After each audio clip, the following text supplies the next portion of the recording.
నమస్తే, welcome to Sri fibre news. ముందుగా headlines. CM Chandrababu అధ్యక్షతన మంత్రివర్గ సమావేశం. స్థానిక సంస్థల ఎన్నికల్లో బీసీ రిజర్వేషన్లు అమలే ప్రధాన ఎజెండాగా భేటీ. పరిశ్రమలు, ఐటీ, ఇంధనం, పర్యాటక రంగాలపై చర్చ. గత వైసీపీ ప్రభుత్వం ఫేక్ డేటాను చూపించిందని మంత్రి నారా లోకేష్ ఆరోపణ. డేటా ప్రక్షాళన తర్వాత ప్రవేశాల సంఖ్య పెరిగిందని వెల్లడి. షష్ఠిని పురస్కరించుకొని ఇంద్రకీలాద్రిపై శ్రీ వల్లి దేవసేన సమేత సుబ్రహ్మణ్య స్వామి వారి కళ్యాణోత్సవం. స్థానిక సంస్థల్లో బీసీ రిజర్వేషన్ల అమలుకు కేబినెట్ ఆమోదం తెలిపింది. గ్రామీణ స్థానిక సంస్థల్లో 34%, పట్టణ స్థానిక సంస్థల్లో 33.1% బీసీ రిజర్వేషన్లు అమలు చేయాలని నిర్ణయించింది. కేంద్ర ఆర్థిక సంఘం నుంచి రావాల్సిన సుమారు 16,500 కోట్ల నిధులు మురిగిపోకుండా అక్టోబర్లోగా స్థానిక సంస్థల ఎన్నికలు నిర్వహించాలని కేబినెట్ నిర్ణయించింది. మేయర్ ఎన్నికలను ప్రత్యక్ష పద్ధతిలో నిర్వహించాలని, పాత విధానంలో ఒక్క డిప్యూటీ మేయర్ పదవికే పరిమితం కావాలని నిర్ణయం తీసుకుంది. మొత్తం 57 అజెండా అంశాలకు మంత్రివర్గం ఆమోదం తెలిపింది. ఉద్యోగాల కల్పన, పరిశ్రమలు, ఐటీ, ఇంధనం, పర్యాటక రంగాలకు సంబంధించిన కీలక ప్రతిపాదనలపై నిర్ణయాలు తీసుకున్నారు. 10,060 పోస్టులతో జాబ్ క్యాలెండర్పై కీలక నిర్ణయం తీసుకున్నారు. బీసీ విద్యార్థులకు ఐటీ, జేఈఈ, నీట్ కోచింగ్ సెంటర్ల ఏర్పాటుకు ఆమోదం తెలిపింది. ప్రైవేటు యూనివర్సిటీల ఏర్పాటు బిల్లు, ఉన్నత విద్యలో ఫీజుల నిర్ణయానికి కొత్త కమిషన్ బిల్లుపై చర్చించింది. ఎయిడెడ్ పాఠశాలల మూసివేతపై ప్రశ్నకు మంత్రి లోకేష్ సమాధానం ఇచ్చారు. ఎయిడెడ్ పాఠశాలలు మూసివేయడం లేదని మంత్రి లోకేష్ స్పష్టం చేశారు. ప్రభుత్వ పాఠశాలల్లో ప్రవేశాలు తగ్గడంపై లోకేష్ సమాధానం ఇచ్చారు. ప్రభుత్వ పాఠశాలల్లో 2023-24, 2024-25లో 3% తగ్గిందన్నారు. కూటమి ప్రభుత్వం వచ్చాక 2025-26లో 1.69% తగ్గిందని లోకేష్ చెప్పారు. 2026-27 ఏడాదిలో 0.94% ప్రవేశాలు పెరిగాయని మంత్రి లోకేష్ తెలిపారు. ఎయిడెడ్ పాఠశాలలు మూసివేస్తున్నట్లు వచ్చిన ఆరోపణలపై ఆంధ్రప్రదేశ్ శాసనమండలిలో చర్చ జరిగింది. సభ్యులు అడిగిన ప్రశ్నలకు ఏపీ విద్యా, ఐటీ శాఖల మంత్రి నారా లోకేష్ సమాధానం ఇచ్చారు. ఎయిడెడ్ పాఠశాలలు మూసివేయడం లేదని స్పష్టం చేశారు. ప్రభుత్వ పాఠశాలల్లో ప్రవేశాలు తగ్గడంపై లోకేష్ సమాధానం ఇచ్చారు. ప్రభుత్వ పాఠశాలల్లో 2023-24, 2024-25లో 3% తగ్గిందని ప్రస్తావించారు. కూటమి ప్రభుత్వం అధికారంలోకి వచ్చాక 2025-26లో 1.69% తగ్గిందని తెలిపారు. 2026-27 విద్యా సంవత్సరంలో 0.94% ప్రవేశాలు పెరిగాయని మంత్రి నారా లోకేష్ పేర్కొన్నారు. క్వశ్చన్ నెంబర్ 14444 నారా లోకేష్ గారు. లోకేష్ గారు క్వశ్చన్, ఫస్ట్ క్వశ్చన్ మీదే. అధ్యక్ష, మొదటి ప్రశ్నకి సమాధానం లేదండి. రెండో ప్రశ్నకి సమాధానం అవునండి. ప్రభుత్వ పాఠశాలలో అడ్మిషన్ శాతం 2022-23 7.6% తగ్గింది. 2023-24 3% 2024-25 3% తగ్గింది. ఇది గత వైకాపా ప్రభుత్వంలో తగ్గింది. ప్రజాప్రభుత్వ అధికారంలోకి వచ్చిన తర్వాత అవకతవకలు, ఫేక్ డేటా తీసేసిన తర్వాత 2025-26లో 1.69% తగ్గింది అధ్యక్ష. కానీ ఇప్పుడు ప్రత్యేకంగా 2026-27లో 0.94% అడ్మిషన్స్ పెరుగుతాం జరిగింది అధ్యక్ష. షష్ఠిని పురస్కరించుకొని విజయవాడ ఇంద్రకీలాద్రిపై శ్రీ వల్లి దేవసేన సమేత సుబ్రహ్మణ్య స్వామి వార్ల కళ్యాణం శాస్త్రోక్తంగా నిర్వహించారు. మంగళ వాయిద్యాలు, వేద పండితుల మంత్రోచ్చారణల నడుమ కన్నుల పండువగా కళ్యాణోత్సవం జరిగింది. ఈ సేవలో ధర్మకర్తల మండలి చైర్మన్ బొర్ర రాధాకృష్ణ పాల్గొన్నారు. వివిధ ప్రాంతాల నుండి విచ్చేసిన భక్తులు పూజలో పాల్గొని శ్రీ వల్లి దేవసేన సమేత స్వామివార్ల కళ్యాణం తిలకించారు. షష్ఠిని పురస్కరించుకొని విజయవాడ ఇంద్రకీలాద్రిపై శ్రీ వల్లి దేవసేన సమేత సుబ్రహ్మణ్య స్వామి వార్ల కళ్యాణం శాస్త్రోక్తంగా నిర్వహించారు. మంగళ వాయిద్యాలు, వేద పండితుల మంత్రోచ్చారణల నడుమ కన్నుల పండువగా కళ్యాణోత్సవం జరిగింది. ఈ సేవలో ధర్మకర్తల మండలి చైర్మన్ బొర్ర రాధాకృష్ణ పాల్గొన్నారు. వివిధ ప్రాంతాల నుండి విచ్చేసిన భక్తులు పూజలో పాల్గొని శ్రీ వల్లి దేవసేన సమేత స్వామివార్ల కళ్యాణం తిలకించారు. శ్రీ సుబ్రహ్మణ్యేశ్వర స్వామి కారణ జన్ముడు, తారకాసుర సంహారం కోసం జన్మించినవాడు. సుబ్రహ్మణ్య ఆరాధన వలన మానవులకు శక్తియుక్తులు సమకూరుతాయని విశ్వాసం. సుబ్రహ్మణ్యేశ్వరుడు సర్పరూపుడు కావడం వల్ల సర్పగ్రహాలైన రాహుకేతువులు సుబ్రహ్మణ్య స్వామి ఆధీనంలో ఉంటారని, అందువల్ల సుబ్రహ్మణ్య ఆరాధనం, సుబ్రహ్మణ్య పూజ సర్వ శుభాలనిచ్చి రాహుకేతు దోషాలకు కూడా పరిహారంగా భావించబడుతుందని పురాణోక్తి.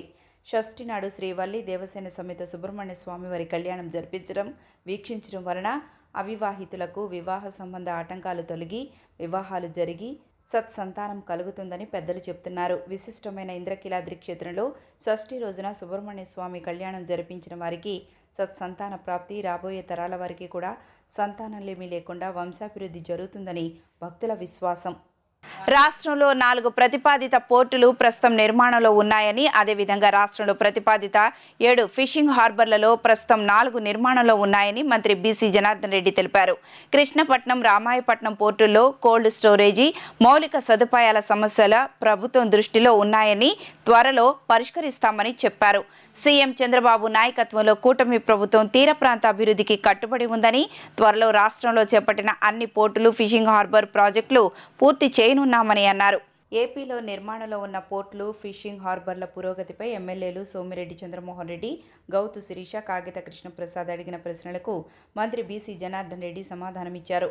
రాష్ట్రంలో 4 ప్రతిపాదిత పోర్టులు ప్రస్తుతం నిర్మాణంలో ఉన్నాయని తెలిపారు. రామాయపట్నం, మచిలీపట్నం, మూలపేట, కాకినాడ గేట్వే మేర పోర్టుల అభివృద్ధి పనులు పూర్తయ్యాయని చెప్పారు. అలాగే రాష్ట్రంలో ప్రతిపాదిత 7 ఫిషింగ్ హార్బర్లలో ప్రస్తుతం 4 నిర్మాణంలో ఉన్నాయని అన్నారు. జువ్వల దిన్నె, నిజాంపట్నం, మచిలీపట్నం, ఉప్పాడ మేర ఫిషింగ్ హార్బర్ అభివృద్ధి పనులు పురోగతిలో ఉన్నాయని మంత్రి బీసీ జనార్దన్ రెడ్డి వెల్లడించారు. కృష్ణపట్నం, రామాయపట్నం పోర్టుల్లో కోల్డ్ స్టోరేజ్, మౌలిక సదుపాయాల సమస్యలు ప్రభుత్వం దృష్టిలో ఉన్నాయన్నారు. త్వరలో పరిష్కరిస్తామని చెప్పారు. అదానీ కృష్ణపట్నం పోర్టు యాజమాన్యం నేలటూరు ఫిష్ ల్యాండింగ్ సెంటర్కు సిఎస్ఆర్ నిధులు 25 కోట్లు ఇవ్వడానికి అంగీకరించారన్నారు. ఇప్పటికే 15 కోట్లతో అభివృద్ధి పనులు జరుగుతున్నాయని, పెండింగ్ అంశాలను పరిష్కరించి మత్స్యకారులకు ఇబ్బంది లేకుండా చేస్తామన్నారు. శ్రీకాకుళం జిల్లా బుడగట్లపాలెంలో ఫిషింగ్ హార్బర్ పనులు వేగవంతం చేస్తామని, మంచినీళ్లపేట ఫిష్ ల్యాండింగ్ సెంటర్ నిర్మాణానికి చర్యలు చేపడతామని అన్నారు. పశ్చిమ గోదావరి జిల్లా బియ్యపుతిప్ప ఫిషింగ్ హార్బర్ను ఫిష్ ల్యాండింగ్ సెంటర్లుగా మార్చామని చెప్పారు. పూడిమడక ఫిషింగ్ హార్బర్లో సవరించిన పరిపాలన అనుమతులు మంజూరు కావాల్సి ఉందన్నారు. సీఎం చంద్రబాబు నాయకత్వంలో కూటమి ప్రభుత్వం తీర ప్రాంత అభివృద్ధికి కట్టుబడి ఉందన్నారు. త్వరలో రాష్ట్రంలో చేపట్టిన అన్ని పోర్టులు, ఫిషింగ్ హార్బర్ ప్రాజెక్టులు పూర్తి చేయనున్నామన్నారు. అధ్యక్ష, గౌరవ సభ్యులు సోమిరెడ్డి చంద్రమోహన్ రెడ్డి గారు చెప్పినట్లు ఈ యొక్క కోల్డ్ స్టోరేజ్లు ఇవన్నీ గురించి వారు చాలా విషయాలు కూడా చెప్పడం జరిగింది. వాటన్నిటినీ కూడా కృష్ణపట్నంలో కూడా అక్కడ కృష్ణపట్నం గురించి కూడా అక్కడ ఉన్నటువంటి ఇబ్బందులు కూడా చాలాసార్లు మా దృష్టికి తీసుకురావడం జరిగింది. కృష్ణపట్నం పోర్టు వచ్చేసేపటికి ఇక పీపీపీ మోడల్లో ఉంది కాబట్టి ఆ విషయంలో కొన్నిసార్లు కొన్ని విషయాలు కూడా చెప్పారు. వారికి కూడా మేము నోటీసులో ఉంది, ఖచ్చితంగా వాటి మీద చర్యలు తీసుకుంటాము. అదేవిధంగా రామాయపట్నంలో కూడా ఈ యొక్క కోల్డ్ స్టోరేజ్లు ఇవన్నీ కూడా కంటైనర్లు ఇవన్నీ కూడా చేయాలని కూడా అడిగారు. వాటిని కూడా ప్లాన్ చేస్తున్నామని చెప్పి వారికి చెప్తా ఉన్నాము. అదేవిధంగా వారు అడిగినట్లు ఆదాని కృష్ణపట్నం పోర్టులో అక్కడ నేలటూరు ఫిష్ ల్యాండింగ్ సెంటర్ గురించి 25 కోట్ల రూపాయలు సిఎస్ఆర్ నిధులతో నిర్మించడానికి అంగీకరించారు. ఇప్పటికే సుమారు 15 కోట్ల రూపాయల వరకు కూడా ఖర్చు పెట్టడం జరిగింది. నేను కూడా వారి పిలిచిన తర్వాత అక్కడికి కూడా వెళ్ళి ఆ యొక్క యాజమాన్యంతో ఆదాని వారితో కూడా మాట్లాడడం జరిగింది. దానికి సంబంధించి నిన్ననే మా సెక్రటరీ గారితో కూడా మేము రివ్యూ చేసుకున్నాము. దీనికి సంబంధించినటువంటి విషయం పెండింగ్ ఉండే విషయాన్ని త్వరలోనే మాట్లాడి అక్కడ ఉన్నటువంటి ఫిషర్మెన్స్లకు ఏ ఇబ్బందులు లేకుండా దాన్ని కంప్లీట్ చేస్తామని చెప్పి కూడా తెలియజేస్తాను ఉన్నాం అధ్యక్ష. అదేవిధంగా బుడగట్లపాలెంలో కూడా మంచినీళ్ళపేటలో అదేవిధంగా ఎఫ్ఎల్సీలో ఫిషింగ్ హార్బర్లు ఇవన్నీ కూడా ఆపరేషన్లో ఉన్నాయి అధ్యక్ష. కొన్ని కంప్లీట్ కావాలి, అవన్నీ కూడా ఎగ్జామిన్ చేసి ఖచ్చితంగా చర్యలు తీసుకుంటాము. అదేవిధంగా నర్సాపురం ఎమ్మెల్యే గారు అడిగారు, బియ్యపుతిప్ప ఫిషింగ్ హార్బర్లో నుండి ఎఫ్ఎల్సీగా మార్చడం జరిగింది, అది కూడా వారికి తెలియజేస్తూ ఉన్నాము. అదేవిధంగా పొడిమడక గురించి కూడా విజయ్ కుమార్ గారు చెప్పాడు. అవి రివేజ్డ్ అడ్మినిస్ట్రేషన్ శాంక్షన్లో ఉన్నాయి కాబట్టి కొద్దిగా సమయం పడుతూ ఉంది. ఈ యొక్క ప్రతిపాదనలు కూడా అన్ని కూడా పరిశీలించడం జరుగుతూ ఉన్నాయి. కొంతమంది సభ్యులు చెప్పినట్టు ప్రతిదీ గవర్నమెంట్ ఈరోజు మా ప్రభుత్వం వచ్చిన తర్వాత ప్రతి దానికి కూడా మా యొక్క గౌరవ ముఖ్యమంత్రి గారి సూచనలు సలహాలు తీసుకుని వీటన్నిటిని కూడా త్వరలోనే కంప్లీట్ చేస్తామని చెప్పి తెలియజేస్తా ఉన్నాను. సాల్ట్ ల్యాండ్స్ కూడా కాంపెన్సేషన్ చూశారు. అది ఎంతవరకు అనేటువంటి కలెక్టర్ గారు కూడా పంపించమన్నారు. రేటు కూడా చెప్పడం జరిగింది. వాటిని కూడా త్వరలోనే కంప్లీట్ చేస్తామని చెప్పి తెలియజేస్తా ఉన్నామండి. రాజధాని అమరావతి పరిధిలోని నవులూరు 22A నిషేధిత భూముల వివాదం రాష్ట్ర వ్యాప్తంగా ఇదే సమస్యతో నలిగిపోతున్న వేలాది మంది బాధితులకు ఒక కనువిప్పు కలిగించే ఉదాహరణని సెంటర్ ఫర్ లిబర్టీ చైర్మన్ విశ్రాంత IPS అధికారి AB వెంకటేశ్వరరావు పేర్కొన్నారు. భూములను 22A నిషేధిత జాబితాలోకి చేర్చిన తర్వాత వాటిపై హక్కుల విషయంలోనూ రిజిస్ట్రేషన్ లావాదేవీలు జరపలేక ప్రజలు తీవ్ర ఇబ్బందులు పడుతున్నారని ఆవేదన వ్యక్తం చేశారు. భూ యజమానులకు ఎలాంటి కనీస నోటీసులు ఇవ్వకుండా ఏకపక్షంగా వాటిని ప్రభుత్వ భూములుగా పరిగణించడం చట్టవిరుద్ధమన్నారు. నవులూరు సర్వే నంబర్ 774లో దశాబ్దాలుగా ప్రజల ఆధీనంలో ఉన్న సుమారు 30 ఎకరాల భూమిని నిబంధనలకు విరుద్ధంగా 22A జాబితాలో చేర్చడంపై ఆయన తీవ్ర అభ్యంతరం వ్యక్తం చేశారు. తరతరాలుగా ఈ భూములను సాగు చేసుకుంటూ జీవిస్తున్న స్థానిక రైతులు, యజమానుల ఆస్తి హక్కులను రక్షించాల్సిన కనీస బాధ్యత ప్రభుత్వంపై ఉందని ఆయన స్పష్టం చేశారు. ఈ సందర్భంగా AB వెంకటేశ్వరరావు మాట్లాడుతూ ఈ నేపథ్యంలో గుంటూరు జిల్లా కలెక్టర్ నిబంధనలను పక్కన పెట్టి సదరు 30 ఎకరాల భూమిని ఆంధ్రప్రదేశ్ రాజధాని ప్రాంతాభివృద్ధి ప్రాధికార సంస్థ CRDAకి అప్పగిస్తూ లేఖ రాయడంపై ఆయన మండిపడ్డారు. అది నిజంగా ప్రభుత్వ భూమి అని భావిస్తే చట్ట ప్రకారం ముందుగా నోటీసులు జారీ చేసి స్వాధీనం చేసుకోవాలని, లేదా ప్రైవేటు వ్యక్తుల హక్కులు ఉన్న పక్షంలో వారికి తగిన పరిహారం చెల్లించాలని డిమాండ్ చేశారు. రాష్ట్ర వ్యాప్తంగా ఇదే తరహా రీతిన 22A సమస్యలతో సతమతమవుతున్న వేలాది మంది రైతులు, బాధితుల ప్రయోజనాల దృష్ట్యా ఈ వివాదాస్పద నిబంధనను తక్షణమే వెనక్కి తీసుకోవడం చేయాలని కోరారు. తాము అమరావతి రాజధాని ప్రాంత అభివృద్ధికి ఎంతమాత్రం వ్యతిరేకం కాదని, అయితే రాజధాని నిర్మాణం అనేది రైతులు, భూ యజమానుల ప్రాథమిక ఆస్తి హక్కులను కాలరాయకుండా వాటిని పరిరక్షిస్తూ మాత్రమే జరగాలని హితో పలికారు. నవులూరు భూములపై ప్రభుత్వం స్పష్టమైన విధానపరమైన నిర్ణయం తీసుకొని బాధితులకు తక్షణ న్యాయం చేయాలని కోరారు. నవులూరు భూములకు సంబంధించిన అన్ని రకాల చట్టబద్ధమైన పత్రాలు, రెవెన్యూ ఆధారాలతో ఈరోజు సాయంత్రం తాము గుంటూరు కలెక్టర్ను వ్యక్తిగతంగా కలిసి వినతిపత్రం సమర్పించనున్నట్లు AB వెంకటేశ్వరరావు వెల్లడించారు. ఒకవేళ ఈ సమస్యపై కలెక్టర్ నుంచి వచ్చే స్పందన బాధితులకు న్యాయం చేసే విధంగా సంతృప్తికరంగా లేకపోతే బాధితుల పక్షాన తమ నిరసనను మరింత ఉధృతం చేసి న్యాయ పోరాటాన్ని తీవ్రతరం చేస్తామని ఆయన హెచ్చరించారు. 2024లో ఈ గవర్నమెంట్ వచ్చిన తర్వాత ఈ అర్జీలన్నీ పెండింగ్లో ఉండగానే 2024లో గుంటూరు కలెక్టర్ గారు ఈ 30 ఎకరాల భూమిని CRDAకి అత్తగారి సొమ్ము దానం చేసినట్టుగా దానం చేసేస్తాడు.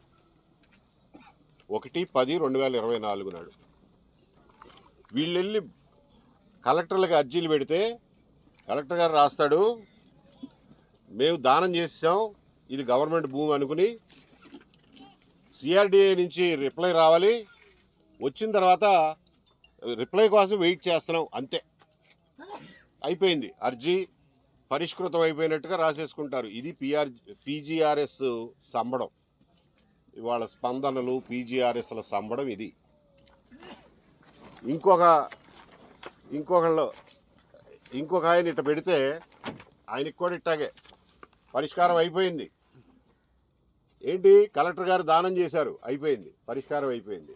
అరే నా సొమ్ము మీరు ఎత్తుకుపోయి పరిష్కారం అయిందంట ఏంట్రా అంటే, లేదు దానం చేస్తాం, ఇది గవర్నమెంట్ భూమి, పోండి మీకు ఇష్టం వచ్చిన చోట చెప్పుకోండి అని. ఇది ఎప్పుడు మిత్రులారా, 2024 11వ నెల ఈ గవర్నమెంట్ వచ్చిన తర్వాతే అమరావతిని పునర్నిర్మించడానికి తిరిగి ప్రారంభించడానికి ఇక్కడ ఆస్తులు ఉన్న వాళ్ళందరి పొట్ల కొట్టి మీరు అమరావతి నిర్మిస్తారా? వాళ్ళకి సమాధానం చెప్పాల్సిన బాధ్యత లేదా మీకు? ఆల్రెడీ ఉంది మీ బిగ్ టీవీ. ఓకే దానికి ఆస్తి హక్కు గల వాళ్ళకి ఇవ్వాల్సిన కాంపెన్సేషన్ ఇవ్వాల్సిన బాధ్యత ప్రభుత్వానికి లేదా, CRDAకి లేదా, గుంటూరు కలెక్టర్ గారికి లేదా? అబ్బే ఎవ్వళ్ళు పలకట్లా. అదిగాక ఇంకొక విచిత్రం ఏంటంటే, అంతకు ముందల్లా ఈ భూముల్ని 22A1A అనే దాంట్లో పెట్టారు. 22A1A అంటే అసైన్డ్ ల్యాండ్స్ కింద పెట్టారు. బాబు, బ్రిటిష్ వాళ్ళు ఇచ్చిన అసైన్మెంట్ ల్యాండ్లు ముట్టుకోవడానికి మీకు హక్కు లేదు అని చెప్పి 575 జీవో మీరే ఇచ్చుకున్నారు, ఈ ప్రభుత్వమే ఇచ్చుకుంది. 1954కు ముందు ఇచ్చినటువంటి అసైన్ ల్యాండ్ మీరు ముట్టుకోవడానికి వీల్లేదు అని మీరే ఇచ్చుకున్నారు జీవో, అది మీరే పాటించరు. ఏ అంటే అసైన్ ల్యాండ్, అప్పుడు దాకా అసైన్ ల్యాండ్లో ఉండదల్లా కలెక్టర్ గారు ఏం రాస్తారంటే ఒక లెటర్ ద్వారానంట దీన్ని 22A1A నుంచి 22A1Cలోకి మార్చారంట. సి అంటే ఎండోమెంట్స్, ఇంకా తలకాయ నొప్పి. దేవాదాయ శాఖ దగ్గర నుంచి మేము ఎన్ఓసి తెచ్చుకోవాలి, వాళ్ళు చచ్చినా ఇవ్వరు. అసలు ఏలో ఉండదు, సిలోకి ఎందుకు వెళ్ళిందో మనకు తెలీదు. మేమేమో మా ఆస్తి మాకేమంటే మహాప్రభు అంటున్నాం, అది పట్టించుకోరు. కానీ ఏ నుంచి సికి మారుస్తారు. తర్వాత ఈయన రమేష్ ఖన్నా గారు కోర్టుకు వెళ్తే మీరు వాళ్ళని విచారించండి అయ్యా అన్నారు. విచారించండి అయ్యా అంటే వాళ్ళు ఒక డేట్ ఇచ్చారు, డేట్ నాడు వెళ్ళాడు ఈయన. వెళ్ళి ఏదో స్టాంప్ వేసింది, అది స్టాంప్ వేసింది, ఇది వాళ్ళు ఇచ్చింది. వెళ్ళి ఈ లెటర్ ఇచ్చి చక్కగా డ్రాఫ్ట్ చేశారు, ఎవరో లాయర్తో డ్రాఫ్ట్ చేయించుంటారు. ఇందులో ఇదిగో ఈ ఎంక్లోజర్స్ అన్నీ పెట్టామని చెప్పి ఎంక్లోజర్స్ ఇచ్చారు. ఇచ్చిన దానికి వాళ్ళు స్టాంప్ వేశారు, మాకు ముట్టినయ్యి అని. కనపడుతుంది కదా స్టాంపు, ముట్టినయ్యి అని చెప్పి స్టాంప్ వేసి ఇచ్చారు. ఇది 2వ నెలలో జరిగింది, ఎప్పుడు 2026 ఫిబ్రవరిలో. తర్వాత మళ్ళా మార్చి 2026 తారీఖుతోని ఎండోర్స్మెంట్ ఏమిస్తారండి, ఎవరైనా మహానుభావుడు special deputy collector and competent authority Krishnayapalem Navaluru 1 and 2 units ఏమని ఇచ్చాడంటే ఎండోర్స్మెంటు నేను చదువుతాను, వినండి. ఎర్రబాలెం గ్రామంలో సర్వే నెంబర్ 774లో మా ఇల్లు ఉందండి. మేము 2004లో కొనుక్కొని రిజిస్టర్ చేయించుకున్నాం. మాకు పిఆర్ వచ్చేటప్పుడు అంటే ప్రీవియస్ రిజిస్ట్రేషను 1941 అండి బిగినింగ్. అది 2007లో అసైన్మెంట్ పెట్టారండి. అప్పటి నుంచి మేము తిరుగుతూనే ఉన్నాం, కానీ మా పని అవ్వాల. అదే సార్, దాని గురించి కోర్టుకు వెళ్ళారు చెప్పండి. మేము 2007లో కోర్టుకు వెళ్ళాము సార్. కోర్టుకు వెళ్తే స్టే ఇచ్చారండి. ఆ స్టే కొన్నాళ్ళకి వేకెట్ అయింది. వేకెట్ అయిన తర్వాత 2013లో 45 మంది కలిసి కోర్టుకు వెళ్ళామండి. అది సార్ స్టేటస్, అది పెండింగ్ ఉంది సార్. చూపించండి ఎప్పటి నుంచి తిరుగుతున్నారు, దీని మీద పుస్తకాలు కట్టుకుంటుంది. పక్కా రికార్డ్ తయారు చేసాం సార్. ఇట్స్ బిగినింగ్ ఆర్హెచ్ కాపీలు ఇవ్వండి, ఆర్హెచ్ కాపీస్, మా డాక్యుమెంట్స్. ఇదేమో అప్పుడు పంచాయతీ అప్రూవల్తో ఫ్లాట్స్ వేశారండి 1982, వాటి తాలూకు కాపీస్ సార్. అప్పుడు పంచాయతీ అప్రూవల్స్తో ప్లాన్ గీసి ఫ్లాట్లు వేస్తే దాని ద్వారా మేము కొనుక్కున్నాం సార్. నమస్తే అండి, నా పేరు పెంటకోట రమేష్ ఖన్నా, విజయవాడ. మా నాన్నగారు ఇక్కడ నవలూరు గ్రామంలో 774/6Aలో 200 గజాల ఇళ్ల స్థలం 1985లో కొనుక్కున్నారండి. దానిని అప్పటి నుంచి ఇప్పటి వరకు మేమే మా ఆధీనంలోనే ఉందండి. ఇప్పుడు ఈ మధ్య అది అసైన్లో అయ్యిందని చెప్పి, ఇందులోంచి రోడ్డు వెళ్తుందని చెప్పి మాకు తెలిసిందండి కొత్తగా. మేము వచ్చి అడిగితే సిఆర్డీ వాళ్ళని ఇది గవర్నమెంట్ ల్యాండు, ఇది కలెక్టర్ గారు మాకు ఇచ్చారని చెప్పారండి. మేము కోర్టుకు వెళ్ళామండి, నష్టపరిహారం అది ఇవ్వనన్నారని.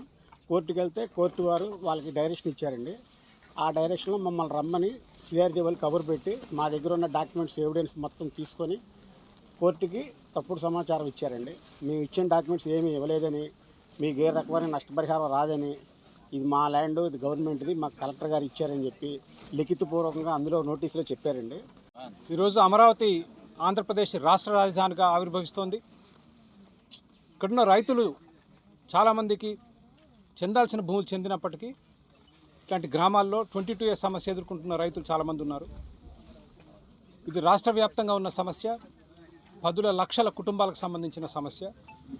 నూలూరు గ్రామంలో ప్రత్యేకత ఏంటంటే 10 లక్షల ఎకరాలు 22Aలో పెట్టినప్పటికీ చాలామంది ప్రజలు మా భూమి మా ఆధీనంలో ఉంది, మేమే అనుభవిస్తున్నాం, మా ఇళ్ల స్థలాలు సేఫ్గా ఉన్నాయి, సరే 22A ఎప్పుడో ఒకసారి తీస్తారులే, మా అనుభవంలోనే ఉంది అని.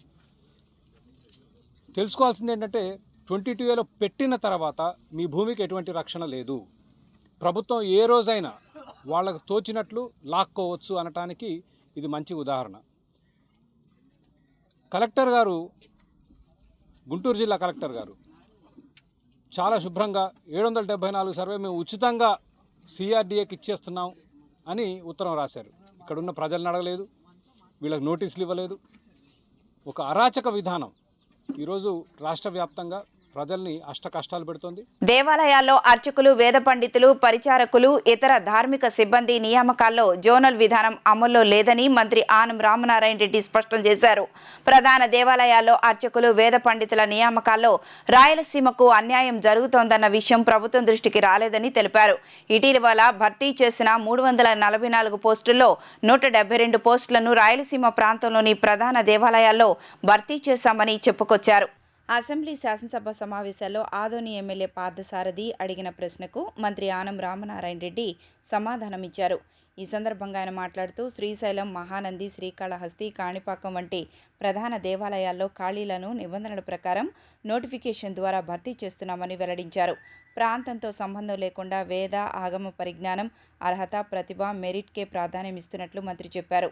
ప్రముఖ దేవాలయాలకు చెందిన వేద, ఆగమ పండితులను ఎంపిక కమిటీల్లో సభ్యులుగా నియమించి ఇంటర్వ్యూలు నిర్వహించామన్నారు. సుమారు 1400 మంది అభ్యర్థులు ఇంటర్వ్యూకు హాజరయ్యారని, పోటీ తీవ్రంగా ఉండడంతో 1-2 మార్కుల తేడాతోనూ ఎంపికలు జరిగాయని తెలిపారు. రాయలసీమ ప్రాంతం నుంచి 1431 దరఖాస్తులు వచ్చాయని, అర్హత సాధించిన వారిలో 172 మందికి అవకాశం లభించిందని ఆనం తెలిపారు. వేదం, సంస్కృతం, ఆగమ పరిజ్ఞానం వంటి అంశాల ఆధారంగానే అభ్యర్థుల ఎంపిక జరిగిందని అన్నారు. నియామక ప్రక్రియను వీడియో రికార్డింగ్తో అత్యంత పారదర్శకంగా నిర్వహించామని పేర్కొన్నారు. ఇంటర్వ్యూల రికార్డింగ్ను అభ్యర్థులకు కూడా చూపించే విధంగా పారదర్శకత పాటించామని అన్నారు. కృష్ణ యజుర్వేదం, శుక్ల యజుర్వేదం, సామవేదం, అథర్వణ వేద నియామకాల్లోనూ అర్హత, వేద పరిజ్ఞానం, మెరిట్ ఆధారంగానే ఎంపికలు జరిగాయని చెప్పారు. రాయలసీమ జోన్ 4 పరిధిలో ప్రధాన దేవాలయాల్లో 440 పోస్టులు ఉన్నాయని, ప్రస్తుతం జోన్ 4 పరిధిలో 245 మంది పనిచేస్తున్నారని, 147 పోస్టులు ఖాళీగా ఉన్నాయని మంత్రి అన్నారు. ఖాళీగా ఉన్న పోస్టులను నిబంధనల ప్రకారం త్వరలో భర్తీ చేసేందుకు ప్రభుత్వం చర్యలు తీసుకుంటోందన్నారు. ప్రధాన దేవాలయాల్లో భక్తులకు శాస్త్రోక్తంగా, ఆగమబద్ధంగా సేవలు అందించేందుకు నైపుణ్యం కలిగిన అర్చకులు, వేద, ఆగమ పండితులు అవసరమన్నారు.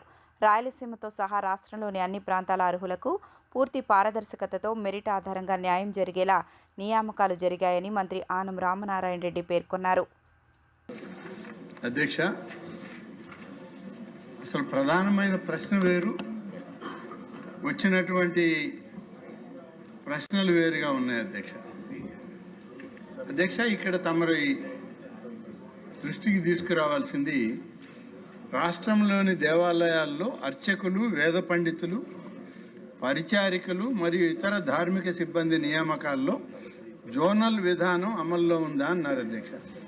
లేదండి అని చెప్పాను అధ్యక్ష.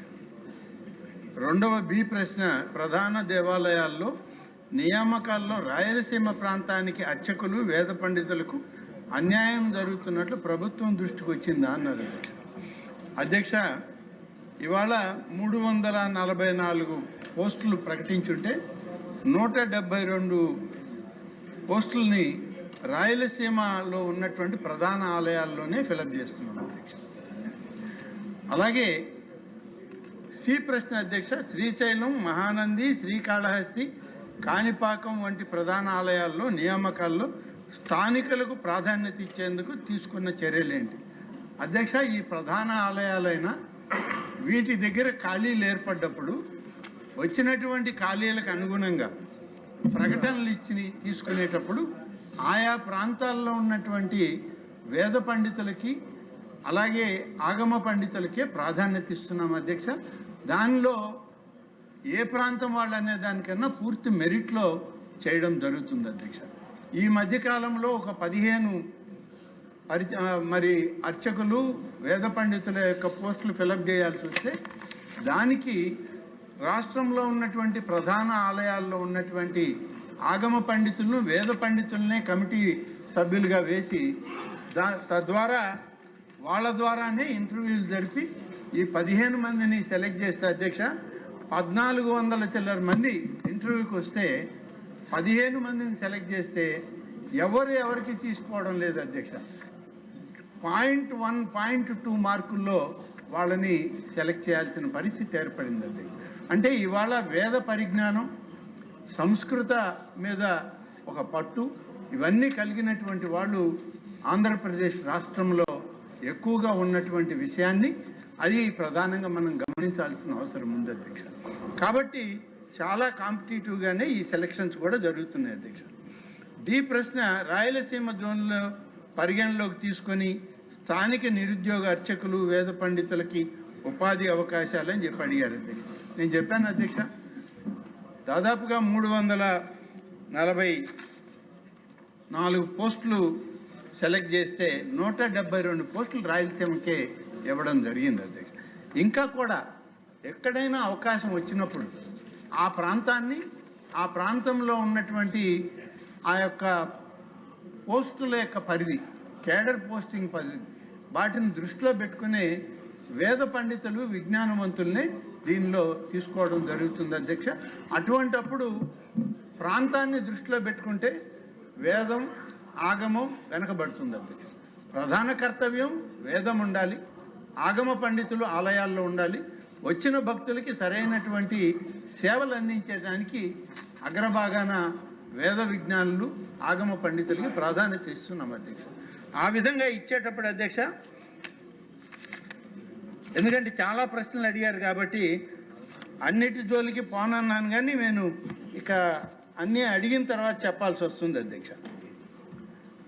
అధ్యక్ష, రాయలసీమ ప్రాంతంలో 1431 అప్లికేషన్లు వస్తే నేను ఇప్పుడు చెప్పాను అధ్యక్ష, 172 ఖాళీలని రాయలసీమ వాసులకే సెలక్షన్లో వచ్చింది. ఈ 1431 వాళ్ళలో కూడా ఎవరు తక్కువ వాళ్ళు లేరు అధ్యక్ష. అందరూ 95 మార్కులు పైన వచ్చిన వాళ్ళు. 0.1, 0.2 లెక్కేసుకుని వాళ్ళని ఈ వేద పండితులు, ఆగమ పండితులు, నిష్ణాతులు సెలెక్ట్ చేశారు అధ్యక్ష. దీంట్లో ఎక్కడ కూడా వేరే రకమైనటువంటి సెలక్షన్ ప్రాసెస్లో తేడా లేదు అధ్యక్ష. రికార్డ్ చేశారు అధ్యక్ష, వీడియో రికార్డింగ్ చేశారు. వీడియో రికార్డింగ్ చేసి వచ్చిన ఇంటర్వ్యూకి వచ్చిన వాళ్ళకే మళ్ళీ చూపించడం జరిగింది. కాబట్టి ఎక్కడ కూడా దాంట్లో పొరపాట్లు జరగలేదు అధ్యక్ష. అధ్యక్ష, ఇంకొక విషయం, ఇంత పారదర్శకంగా జరిగినటువంటి దీంట్లో 4 ప్రధానమైనటువంటి ఆలయాలకు సంబంధించి, వేదాలకు సంబంధించి కృష్ణ యజుర్వేదం, శుక్ల యజుర్వేదం, సామవేదం, అథర్వణ వేదం, ఇందులో ఈ 15 మందిని నియామకం చేయడం, వీడియోగ్రఫీ రూపంలోనే ఇంటర్వ్యూలు జరిపి వీడియో రికార్డింగ్ చేసి వాళ్ళకి ఆదేశాలు, ప్రభుత్వ ఆర్డర్లు ఇవ్వడం జరిగింది అధ్యక్ష. ఏపీ శాసనసభలో ప్రశ్నోత్తరాలు కొనసాగుతున్నాయి. ప్రశ్నోత్తరాల సమయంలో స్లీపర్ బస్సులో అగ్ని ప్రమాదాలపై ఎమ్మెల్యే కోటంరెడ్డి శ్రీధర్ రెడ్డి అడిగిన ప్రశ్నకు మంత్రి మండిపల్లి రాంప్రసాద్ రెడ్డి సమాధానం ఇచ్చారు. రాష్ట్రంలో 16 ప్రభుత్వ, 835 ప్రైవేటు స్లీపర్ బస్సులు నమోదయ్యాయన్నారు. స్లీపర్ బస్సులపై ప్రత్యేక తనిఖీలు నిర్వహిస్తూ కేంద్ర మోటారు వాహనాల రూల్ 128 నిబంధనలు ఖచ్చితంగా అమలు చేస్తున్నామని చెప్పారు. స్లీపర్ బస్సుల్లో అగ్ని ప్రమాదాల నివారణకు పటిష్ట చర్యలు తీసుకుంటున్నామని తెలిపారు. మానవ తప్పిదాలతో జరిగే ప్రమాదాలకు కఠిన నియమ నిబంధనలు ఏర్పాటు చేసి నివారణ చర్యలు తీసుకుంటున్నామన్నారు. డ్రంక్ అండ్ డ్రైవ్ విషయంలో ఎలాంటి రాజీ లేకుండా చర్యలు తీసుకుంటున్నామని మంత్రి మండిపల్లి రాంప్రసాద్ రెడ్డి పేర్కొన్నారు. క్వశ్చన్ నెంబర్ 1681 రవాణా శాఖ మంత్రి. అధ్యక్ష, గౌరవ సభ్యులు అడిగిన ప్రశ్నకు సమాధానం. ఏ ప్రశ్నకు సమాధానం అధ్యక్ష? అవునండి, రాష్ట్రంలో ప్రైవేట్ స్లీపర్ బస్సులు అగ్ని ప్రమాదం జరగడం మరియు సదరు ప్రమాదాలకు ప్రయాణికులు ప్రాణాలు కోల్పోవడం విదితమే అధ్యక్ష. ప్రభుత్వం దృష్టికి వచ్చింది. దీని ప్రశ్నకు సమాధానం, ఆంధ్రప్రదేశ్ రాష్ట్రంలో ప్రభుత్వ రంగంలో 16 స్లీపర్ బస్సులు ఉన్నాయి అధ్యక్ష. అలాగే ప్రైవేట్ రంగంలో 835 స్లీపర్ బస్సులు ఉన్నాయి అధ్యక్ష. అలాగే శ్రీ ప్రశ్నకు సమాధానం, రాష్ట్రంలో ప్రైవేట్ స్లీపర్ బస్సులకు సంబంధించి అగ్ని ప్రమాదాల విషయంలో ఎప్పటికప్పుడు క్రింద విధంగా నివారణ చర్యలు తీసుకోవడం జరుగుతుంది అధ్యక్ష. దానిలో భాగంగానే పర్యాటక వాహనాల నిర్మాణం, భద్రత మరియు పరికరాలు, డిజైన్ మార్పులు చేర్పుల విషయంలో నిర్దిష్టమైన ప్రమాణాలతో చర్యలు తీసుకోవడం జరుగుతుంది అధ్యక్ష. అలాగే కేంద్ర మోటార్ యాక్ట్ ప్రకారం 1989లో రూల్ ప్రకారం 128ని ఖచ్చితంగా పాటించడం జరుగుతూ ఉంది అధ్యక్ష. అలాగే ఎన్ఫోర్స్మెంట్ కూడా రాష్ట్రంలో ఎప్పటికెప్పుడు రవాణా శాఖ తనిఖీలు చేస్తూ ఉంది అధ్యక్ష. దానిలో భాగంగానే 2025 సంవత్సరానికి గాను సుమారుగా 13,724 కేసులు నమోదయ్యాయి అధ్యక్ష. దానివల్ల 11.96 కోట్ల రూపాయలు చెల్లించడం జరిగింది. అలాగే ఇప్పటి వరకు 26వ సంవత్సరం గాను 9,003 కేసులు నమోదయ్యాయి అధ్యక్ష. దానికి గాను 9,79,00,000 రూపాయలు రుసుము చెల్లించడం జరిగింది అధ్యక్ష. ధన్యవాదాలు. విమానం పైలట్లకి ఎలాగ జాగ్రత్తలు తీసుకుంటారో వీళ్ళకి కూడా అలా తీసుకోవాలి. అదే చెప్పారు. సాధారణ ప్రాణాలు అంతే ముఖ్యం. ఎంత బాధాకరం అంటే సార్, స్లీపర్ బస్సుల్లో ప్రయాణించే వాళ్ళంతా కూడా సార్ మధ్యతరగతి, దిగువ మధ్యతరగతి, పేద కుటుంబాలు సార్. ఎంత బాధేస్తుందంటే 1 గంట 2 గంటల్లో ఇంటికి వస్తామని ఫోన్ చేస్తారు. వారు రావచ్చు, లేదా వారు చనిపోయారని వార్త రావచ్చు. దీని మీద రవాణా శాఖ మంత్రి గారు, అధికారులు దయచేసి నా మాటల్ని విమర్శలుగా భావించవద్దు.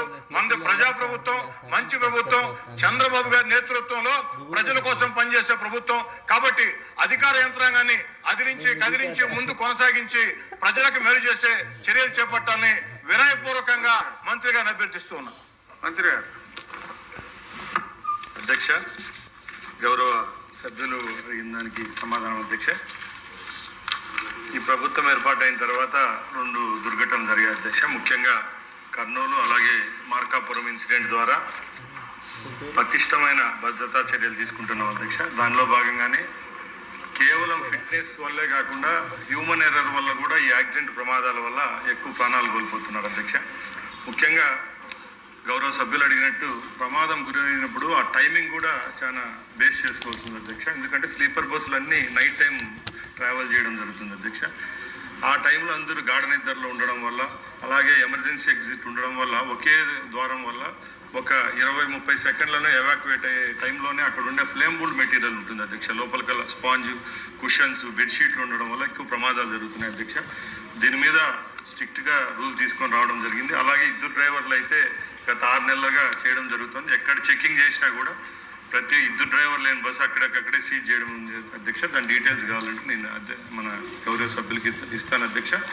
అలాగే ఈ పటిష్టమైన చర్యల్లో భాగంగానే ఫిట్నెస్ అలాగే డ్రంక్ అండ్ డ్రైవ్ విషయంలో ఎక్కడ రాజీ పడేది లేదు అధ్యక్ష. ఒక 8 అవర్స్ జర్నీ మధ్యలోనే 2 దగ్గర తప్పకుండా చెకింగ్ పాయింట్ కూడా ఏర్పాటు చేయడం జరిగింది అధ్యక్ష.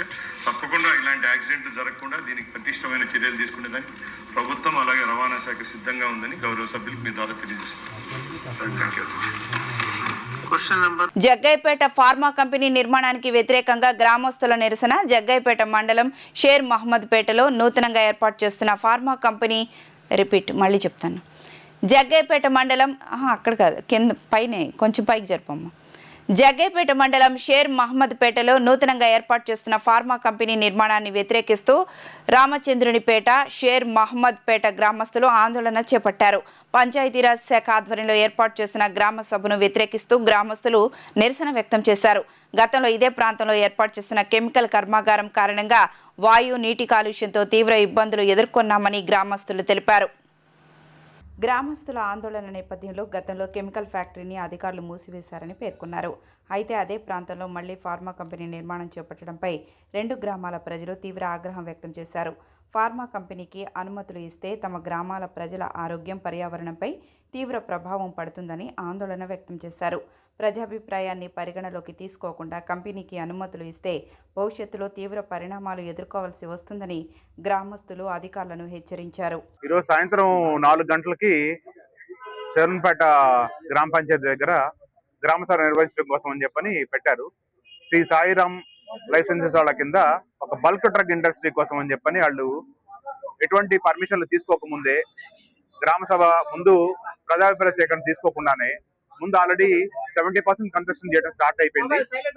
ఆ విషయం అధికారులను ప్రశ్నించినప్పుడు వాళ్ళ దృష్టికి రాకుండా కన్స్ట్రక్షన్ జరిగినట్టుగా తెలుస్తుంది. ఇక్కడ పేపర్ వర్క్ ఎప్పుడో 2020లో మొదలు పెట్టారు. పర్మిషన్ తీసుకుంది, ఒకదాని కింద స్టార్ట్ చేసింది ఇంకొక ఇండస్ట్రీ కింద. ఇవాళ కొత్తగా అండర్ గ్రౌండ్ స్టోరేజ్ అని చెప్పని పెట్రోల్ ప్రొడక్ట్స్ స్టోర్ చేయడానికి అని చెప్పని పెడుతున్నారు. అనుమతులు తీసుకుంది మాత్రం ఒకదాని కింద, ఇవాళ కడుతుంది మాత్రం ఇంకో రకంగా కన్స్ట్రక్షన్ జరుగుతూ ఉంది. 2021లో వీళ్ళు పర్మిషన్ పెట్టింది బల్క్ డ్రగ్స్ ఇండస్ట్రీస్ కోసం అని చెప్పని పర్మిషన్ పేపర్లు చూపించారు మాకు మేము అడిగినప్పుడు. ఇప్పుడు మాత్రం ఇక్కడ గ్రామ సభ నిర్వహించడానికి ముందు ఒక పేపర్ ఇచ్చారు. దాంట్లో ఇచ్చిన టొలిన్ అనే ఒకటి ప్రమాదకరమైనది, మెథనాల్ ఒకటి, హెక్సేన్ ఒకటి, ఇలాంటి ప్రమాదకరమైన పెట్రోలియం ప్రొడక్ట్స్ అనేవి స్టోర్ చేయడానికి వీళ్ళు పర్మిషన్స్ కోసం అప్లై చేశారు. ఇక్కడ పర్మిషన్స్ వచ్చిన తర్వాత మన ఇల్లు కడతామా? రాకముందు ఇల్లు కట్టేస్తారా మీరు? లాస్ట్లో రారు కదా. 70% పూర్తి అయిపోయిన తర్వాత ఇవాళ గ్రామ సభ పిలిచి ప్రజాభిప్రాయ సేకరణకి పిలవడంలో అర్థం ఏంటి? అసలు అనుమతులు ఇచ్చే ముందే ప్రజాభిప్రాయ సేకరణ తీసుకోవాలి ఈ పరిధిలో. ఆల్రెడీ జగ్గాపేట చుట్టుపక్కల ఉన్న 6 కెమికల్ ఫ్యాక్టరీస్ మీద మేము గత 2 సంవత్సరాల నుంచి కూడా పోరాటం చేస్తా ఉన్నాం. దాని మీద పెనాల్టీ వేయటం జరిగింది. ఇప్పుడు అక్కడ నుంచి కూడా 2కి క్లోజింగ్ ఆర్డర్స్ ఇవ్వడం జరిగింది. అలాంటప్పుడు ఇలాంటి పరిస్థితుల్లో వెంటనే ఇక్కడ ఇంకో యూనిట్ తెరవాల్సిన అవసరం ఏమొచ్చింది? పర్మిషన్ ఎందుకు ఇచ్చారు? ఏపీ పొల్యూషన్ కంట్రోల్ బోర్డు నిద్రపోతున్నారా? అదే ఈ గారు ఇప్పుడు కూడా ఉన్నారు కదా, అదే అధికారులు ఇప్పుడు ఉన్నారు, అదే రెవెన్యూ అధికారులు ఇప్పుడే ఉన్నారు. మరి వాళ్ళు మొన్నే క్లోజ్ అయిన అలాంటి ఫ్యాక్టరీకి మళ్ళీ ఇక్కడ ఎందుకు పర్మిషన్ ఇచ్చారు? 6 సంవత్సరాల క్రితం నుంచి కూడా ఒక గ్రీన్ టెక్ సొల్యూషన్స్ అని చెప్పని ఇక్కడే శివన్పేట పరిధిలోనే దాని గురించి 6 సంవత్సరాల పాటు పోరాడితే తప్ప ఫ్యాక్టరీని తీపించలేకపోయాం అక్కడ నుంచి. అలాంటప్పుడు మళ్ళీ ఒక కొత్త ఫ్యాక్టరీకి పర్మిషన్ ఇవ్వాల్సిన అవసరం ఏమొచ్చింది? ఓ పారిశ్రామిక కారిడార్లో ఇబ్రహీంపట్నం ఉంది, అక్కడ ఇబ్రహీంపట్నం దగ్గర పెట్టుకోమనండి. వీళ్ళకి ఒక సాలిడ్ వేస్ట్ వస్తుంది, హజార్డస్ వేస్ట్ అని వస్తుంది. ఈ వేస్ట్ ట్రీట్మెంట్ ప్లాంట్ ఇక్కడ ఏరియాలో లేదు. వాళ్ళకు ఒక లారీ ఇక్కడ నుంచి పంపించాలంటే సుమారుగా 2 లక్షల రూపాయలు ఖర్చు అవుతుంది. అలాంటి యూనిట్ ఇక్కడ లేదు మనకి. సో వాళ్ళు ఇబ్రహీంపట్నం దగ్గరికి షిఫ్ట్ చేసుకొని అక్కడ పెట్టుకోవాలి, యూనిట్లు పారిశ్రామిక కారిడార్లో పెట్టుకోవాలి తప్ప, అంతేగాని ఈ గ్రామ పరిధిలోకి తీసుకొచ్చి పెడితే ఇక్కడ గ్రామస్తులకి ఏం తెలియదు, పబ్లిక్ అంతా కూడా ఎడ్యుకేటెడ్ కాదు ఎక్కువగా, అలాంటి అపోహలతోనే వాళ్ళు పెడుతూ ఉన్నారు. షేర్మోత్పేట సచివాలయ కార్యదర్శి గారు గ్రామ సభ ఉంది రావాలి అని చెప్పి ఫోన్ చేశారు. ఏ అంశం మీద గ్రామ సభ పెడుతున్నారండి అంటే, షేర్మోత్పేటలో ఒక ఫార్మా కంపెనీ కడుతున్నారు, దానికోసం గ్రామ సభ పెడుతున్నాం, వాళ్ళు ఎన్ఓసి అడిగారని చెప్పారు. మీకు ముందే తెలుసా, ఈ రోజే తెలుసా అంటే మాకు ఇప్పటి వరకు తెలియదు, కలెక్టర్ గారి దగ్గర నుంచి ఒక లెటర్ వచ్చింది పర్మిషన్ల కోసం సంబంధించింది, దాని నిమిత్తం పెడతాం అన్నారు. మేము కార్యదర్శి గారిని కలవటానికి వచ్చాం. ఏమండి, గ్రామంలో గ్రామ సభ పెట్టేటప్పుడు ప్రజలకు తెలియాలా వద్దా? రాజకీయ నాయకులకు తెలిస్తే సరిపోతుందా? మేము దీన్ని అంగీకరించాం. ఖచ్చితంగా గ్రామ సభ చాటింపేసి ఊళ్ళో ప్రజలందరినీ రైతుల్ని పిలిచి సభ పెట్టాలని అడిగాం. ఆ సందర్భంలో 4 రోజుల నుంచి ఈ సభ ఆగుతూ వచ్చింది. ఈ రోజు సభ పెట్టారు. మేము ఒక్కటి అడగదలుచుకున్నాం ఈ పారిశ్రామికవేత్తల్ని, షేర్ మహమ్మద్పేట ప్రజల్ని మీరు ఏమైనా దత్తత తీసుకున్నారా అనారోగ్య పాలు చేయడానికి అని అడుగుతున్నాం. మీకు ఈ రాష్ట్రంలో ఎక్కడా పరిశ్రమలు పెట్టుకోవడానికి అడవులు లేవా? గ్రామంలో స్కూలుకు దగ్గరలో రైతులు పండించే పంటల మధ్య చెరువు పక్కన కంపెనీలు పెట్టుకోవడానికి మీకు ఎవరు హక్కు ఇచ్చారని అడుగుతా ఉన్నాం. ఏ ధైర్యంతో మీరు ఎవరికి చెప్పకుండా ప్రజలకు తెలియకుండా దొడ్డిదారిన రియాక్టర్లు ముందుగా పెట్టి తర్వాత ఎన్ఓసికి రావటం అంటే మీ వెనక ఎవరున్నారని మేము అడుగుతా ఉన్నాం. మీకు ఏ అంట చూసుకొని మీరు ఈ రోజున షేర్మోత్పేట ఫ్యాక్టరీ పెట్టడానికి ప్రయత్నాలు చేస్తున్నారని అడుగుతా ఉన్నాం. గతంలో గ్రీన్ టెక్ ఫ్యాక్టరీ పెడితే ప్రజలు 5 సంవత్సరాల పాటు పోరాడి 6 నెలల పసిపాపతో సహా ఫ్యాక్టరీ ముందు కూర్చొని పోరాటం చేస్తే ఆ ఫ్యాక్టరీ తీశారు. కానీ మీరు స్థానికులు, ఈ లోకల్ నాయకులు, మీకు తెలియదా ఈ షేర్మోత్పేట చరిత్ర? ఇప్పటికే ప్రజలు రకరకాల అనారోగ్యాల పాలవుతున్నారని మీకు తెలుసు. గ్రీన్ టెక్ ఫ్యాక్టరీ తీసిన ఉద్యమం తెలుసు.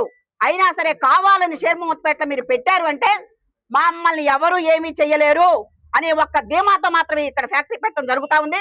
తక్షణమే ఎవరైతే రియాక్టర్లు పెట్టి ఫ్యాక్టరీ కోసం అనుమతుల కోసం వచ్చారో ఆ అనుమతులను వెంటనే రద్దు చేయాలి.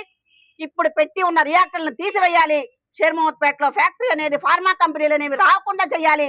దాంట్లో భాగం మన ఎమ్మెల్యే గారు కూడా చొరవ చూపి ఈ పెట్టిన రియాక్టర్లని తీసివేయాలి.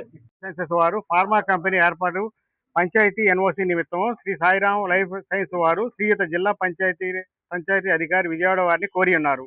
శ్రీయుత జిల్లా పంచాయతీ అధికారి విజయవాడ వారు ఆర్ఓసి నెంబర్ 48/2026 PTSD డేటెడ్ 6/7/24 ద్వారా సదరు ఎన్ఓసి మరియు ప్లాన్ విషయమై ఎంక్వైరీ చేసి ఎన్ఓసి జారీ చేయవలసిందిగా తెలిపి ఉన్నారు. సదరు విషయమై ఎంక్వైరీ నిమిత్తం గ్రామ పంచాయతీ అధికారి మరియు పంచాయతీ కార్యదర్శి వెళ్ళగా కంపెనీ కొంతమేర కన్స్ట్రక్షన్ జరిగి ఉన్నది. తదుపరి ఎన్ఓసి నిమిత్తం గ్రామ సభ ఏర్పాటు కొరకు గ్రామ ప్రజల దృష్టికి తీసుకురావడం జరిగింది. గ్రామ ప్రజల అభిప్రాయం, Shri Sairam life sciences pharma company Shermohammadpet నందు స్థాపించినచో దానిలో స్టోర్ చేయబడిన మిథాల్ నుంచి వాయువు పీల్చడం ద్వారా మెదడు మరియు ఊపిరితిత్తులు పేగులు పాడయ్యి ప్రమాదం ఉన్నది. ఎసిటోన్ వాయువు పీల్చడం వల్ల ఊపిరితిత్తులు, చర్మ వ్యాధులు, టూలెన్స్ వాయువు మెదడు వాపు వ్యాధులు మరియు ఊపిరితిత్తు వ్యాధులు, హెక్సేన్ అనే అతి ప్రమాదకరమైన కెమికల్ వాయువు వలన మనుషులు పిచ్చి వల్ల అయ్యే మరియు చనిపోయే ప్రమాదం ఉంది. కాబట్టి అటువంటి అతి ప్రమాదకరమైన కంపెనీని స్థాపించడానికి గ్రామ ప్రజలు వ్యతిరేకించి ఉన్నారు. ఇప్పటికే కన్స్ట్రక్షన్ జరిగిన కట్టడంలో తొలగించవలసిందిగా గ్రామ ప్రజలు కోరుతున్నారు. వార్తలు ముగించే ముందు హెడ్లైన్స్ మరొకసారి. సీఎం చంద్రబాబు అధ్యక్షతన మంత్రివర్గ సమావేశం. స్థానిక సంస్థల ఎన్నికల్లో బీసీ రిజర్వేషన్లు అమలే ప్రధాన ఎజెండాగా భేటీ. పరిశ్రమలు, ఐటీ, ఇంధనం, పర్యాటక రంగాలపై చర్చ. గత వైసీపీ ప్రభుత్వం ఫేక్ డేటాను చూపించిందని మంత్రి నారా లోకేష్ ఆరోపణ. డేటా ప్రక్షాళన తర్వాత ప్రవేశాల సంఖ్య పెరిగిందని వెల్లడి. షష్ఠిని పురస్కరించుకొని ఇంద్రకీలాద్రిపై శ్రీ వల్లి దేవసేన సమేత సుబ్రహ్మణ్య స్వామివారి కళ్యాణోత్సవం. ఈ వార్తలు ఇంతటితో సమాప్తం. నమస్కారం.